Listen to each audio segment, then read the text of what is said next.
Bonjour à tous, on se retrouve pour ce 3e épisode sur la Grèce, départ Alexandrie.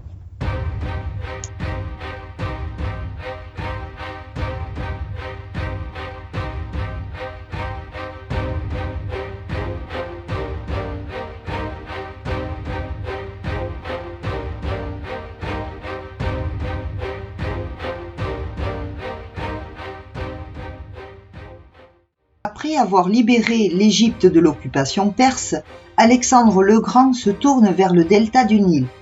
À 200 km au nord-ouest du Caire, Alexandrie est la 2e ville d'Égypte. Elle abrite un port important. C'est ce port qui attire Alexandre le Grand. Il choisit cet endroit pour y fonder sa ville. Mieux, une cité royale. Sa construction commence à l'an 332 avant notre ère, avec une cohabitation pacifique favorisée par le général Ptolémée, ami intime d'Alexandre le Grand, puisque celui-ci mourra plus tard sans avoir vu son royaume terminé.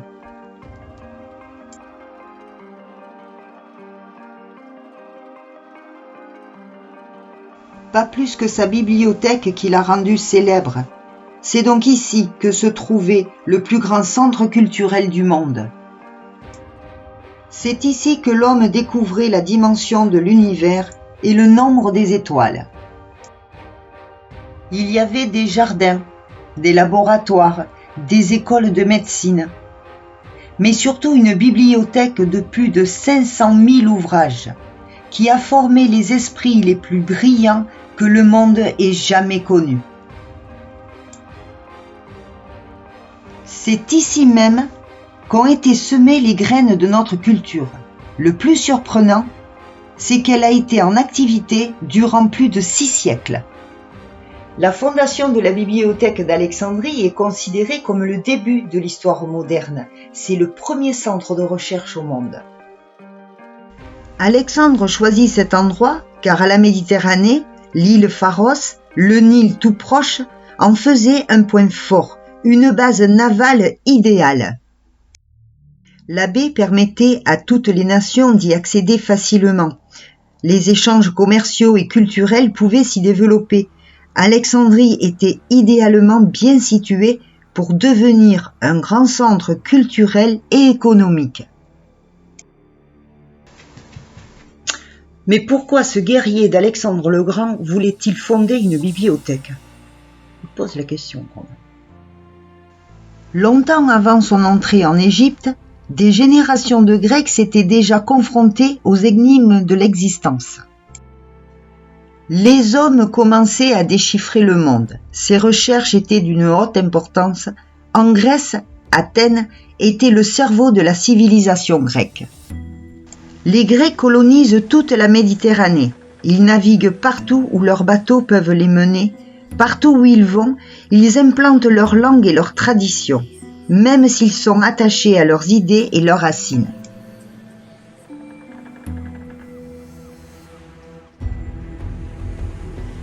Ils avaient emprunté aux contrées où ils s'installaient ce qu'elles avaient de meilleur. Les idées sont la monnaie d'échange préférée des Grecs. Conversation et débat faisaient partie des occupations habituelles. Les orateurs publics étaient aussi des savants et devenaient célèbres auprès de la population. Nous sommes à l'époque de Socrate, Platon et Aristote, qui vivaient à Athènes. Ils étaient les décideurs politiques de l'époque. Leurs enseignements sont à la base de la pensée moderne. Oui, mais tous ces savants, qu'avaient-ils en commun avec Alexandre le Grand ? L'histoire dit qu'Alexandre était l'élève d'Aristote, qui lui était l'élève de Platon, qui lui-même celui de Socrate. Vous me suivez ? Depuis son plus jeune âge, Alexandre est instruit par Aristote. Ce philosophe communique aux jeunes guerriers la soif d'apprendre. Aristote dit « Les hommes cultivés sont supérieurs aux incultes. comme les vivants le sont à la mort. Le destin de l'Empire dépend de l'éducation de sa jeunesse. Donc, pour Alexandre, la connaissance est un outil de pouvoir, mais c'est aussi un poète. Il décide donc que sa ville doit être la capitale du savoir, un pôle culturel qui attirerait les talents de partout. On construit au cœur de la ville une université où l'on apprendra à construire d'autres empires, donc un grand complexe de sciences et de littérature. La bibliothèque sera elle-même un univers intellectuel. Alors que les architectes n'en sont qu'à dessiner les plans, Alexandre retourne à ses campagnes. Il semble capable de conquérir le monde. Lorsqu'en 323 avant Jésus-Christ, affaibli par ses blessures de guerre et la fièvre, sans doute aussi empoisonné, Alexandre le Grand meurt brusquement. Mais que va devenir sa ville? Les nouveaux dirigeants vont-ils partager sa soif de connaissance? Va-t-on construire une bibliothèque qui porte son nom alors qu'il est mort? Le monde verra-t-il jamais ce dont il a rêvé? Mince alors. À la mort d'Alexandre, le royaume revient au général Ptolémée, à qui Alexandre avait accordé toute sa confiance. Le général va construire la bibliothèque qu'Alexandre avait imaginée. Le général Ptolémée est le premier pharaon d'une dynastie qui va régner sur l'Égypte durant plus de 3 siècles. C'est lui qui va faire d'Alexandrie la capitale du pays. Lui aussi, comme Alexandre voulait faire d'Alexandrie un centre de recherche et d'études. Ptolémée a vite fait d'attirer les chercheurs les plus importants du monde grec. Le pharaon est doté d'une volonté de fer et d'une grande intelligence. Il s'entoure d'un cercle de sommités de la philosophie, de la science et de la littérature. Alexandrie invitait les plus talentueux à venir étudier chez elle. Les chercheurs qui y résidaient pouvaient alors vivre à leur aise, manger, apprendre et travailler, avec les nouvelles informations qu'apportait chacun d'eux. La littérature, oui, mais avec quelle écriture? Les populations du Proche-Orient ou d'Égypte faisaient de l'écriture, mais dans ces mondes-là, on n'en était qu'à des signes et des dessins sur tablette. L'écriture était l'apanage des structures dominantes. Elle appartenait aux rois et aux prêtres. En l'espace de quelques siècles, en l'absence de tout pouvoir centralisé de rois et de bureaucratie, les Grecs vont forger un nouvel ordre social. Ils vont reconstruire une civilisation à partir de zéro. Se servir de sa richesse ou de son talent pour se créer une nouvelle identité sociale, s'élever à la société à la seule force du poignet, c'était une attitude condamnable dans les anciens peuples de l'Égypte, de Mésopotamie ou de Perse. Mais c'est un état d'esprit qui constitue le fondement même de la Grèce. Ils sont unis par une langue commune. Leurs récits épiques de légendes leur ont permis de rester eux-mêmes quand leur civilisation s'est effondrée. Lorsque l'on traverse une période difficile, notre instinct est de retourner vers nos racines. De façon générale, lorsqu'un système s'effondre, les générations suivantes se tournent vers leur passé et se racontent les histoires de ces temps glorieux, quand les hommes étaient de vrais hommes. En cette période, les récits se transmettent oralement. Ils passent de génération en génération, de ville en ville, grâce à des poètes ambulants qui sont capables de mémoriser et de réciter des centaines de milliers de vers. Puis, dans le courant du 8e siècle, avant notre ère, l'écriture s'affirme, l'écriture change et devient lettre. C'est le nouvel alphabet grec. Les recherches étaient subventionnées par le monarque. Les Ptolémées étaient, à juste titre, très fiers de leur bibliothèque et se sentaient dans l'obligation d'encourager le savoir. Ils collectionnaient des livres et en rassemblent autant qu'ils peuvent pour leur bibliothèque. À cette époque, le livre comme on le connaît aujourd'hui n'existe pas encore. Ce sont des documents de papyrus roulés. Les visiteurs arrivent avec leurs textes anciens et célèbres. Tout ouvrage trouvé était envoyé à la bibliothèque. C'est comme ça qu'Alexandrie a acquis la plus grande collection du livre du monde antique. Des rouleaux dans ce style. Et combien y en avait-il dans la bibliothèque ? C'est vrai que c'est simple à ranger. Mais oui, les chercheurs d'aujourd'hui parlent de 400 à 500 000, ce qui est incroyablement élevé. Beaucoup d'œuvres très anciennes ont été recopiées par des scribes, de façon à préserver les originaux. Car tous ces textes passaient entre les mains de nombreux savants et élèves. Chaque pièce est cataloguée, référencée et rangée. Tout doit être bien organisé car de plus en plus de monde afflue. C'est un vrai centre d'études. Parmi les plus grands savants, comme Hippocrate, arrive à Alexandrie le célèbre physicien Hérophile, connu en tant que fondateur de l'anatomie humaine moderne pour l'époque. On dit aussi de lui qu'il utilisait des méthodes inhabituelles pour l'enseignement et la recherche. Il crée une école de médecine interne à la bibliothèque. Au départ, les médecins se servaient d'animaux pour leurs recherches. Hérophile est le premier à avoir fait des recherches sur des cadavres. Alors que la tradition interdisait aux Grecs de pratiquer la dissection, de découper le corps humain, pour eux, c'était presque un sacrilège. Mais en Égypte, depuis plus de 3000 ans, existent les embaumeurs, qui eux sont bien obligés de disséquer les morts avant de les momifier. Pour ce faire, la bibliothèque d'Alexandrie jouissait de la plus grande liberté et autorise la dissection. Pour cette faculté de médecine, c'était très important. Sous les Ptolémées, on favorise les recherches en littérature, en médecine, mais aussi en mathématiques. Les fondateurs de la géométrie sont à Alexandrie. C'est la même géométrie que l'on étudie aujourd'hui dans nos écoles primaires. C'est pourquoi l'on retrouve dans nos introductions les noms des chercheurs d'Alexandrie. Comme Pythagore, comme Hippocrate, médecin célèbre, où son nom est toujours utilisé pour prêter un serment qui jure de se consacrer au service de l'humanité. Comme Ératosthène, le premier à concevoir la circonférence de la Terre.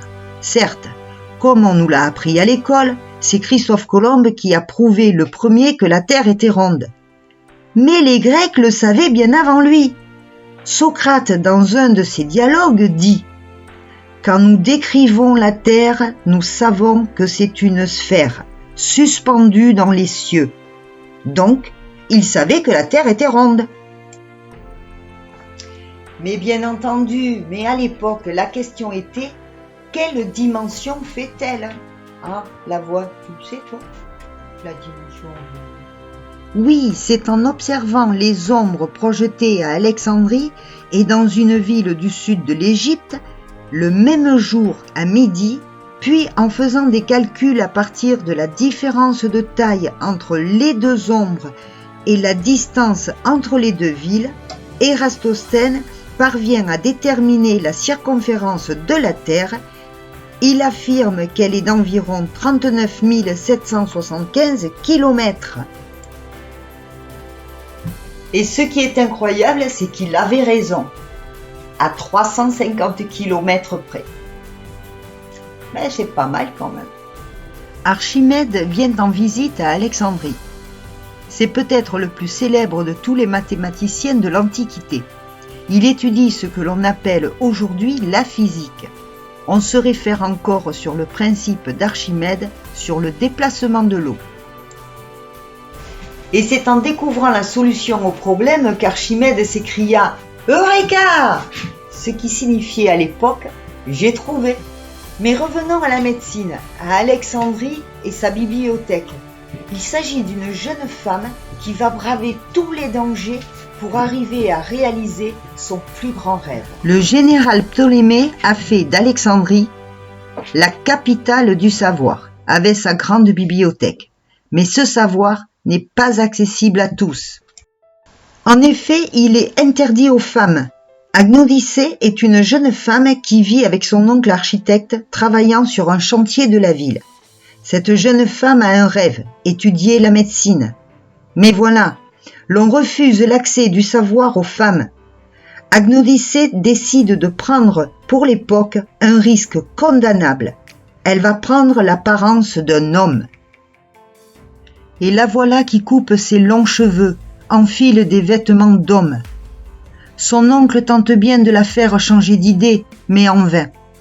Agnodicée est bien consciente du danger qu'elle court, mais elle est déterminée à accéder à ce monde de la connaissance et du savoir. La grande bibliothèque et l'école étaient financées par la dynastie des Ptolémées. Pour ces grands bâtisseurs, le savoir était une science pouvant mener au pouvoir.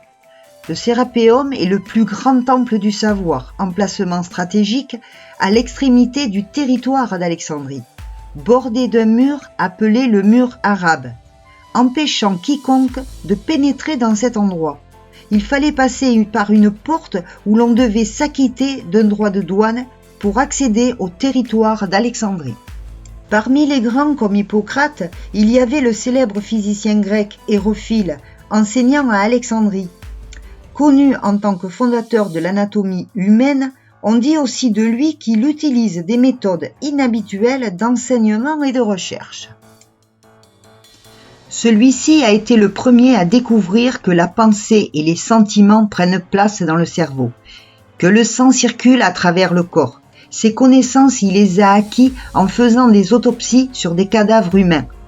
Mais dans cette cité du savoir, encore à ce moment-là, de telles pratiques sont strictement interdites, car pour cette population, contrairement aux Égyptiens, ouvrir le corps d'un mort plutôt que de l'enterrer dans la dignité, c'est enfreindre les commandements divins.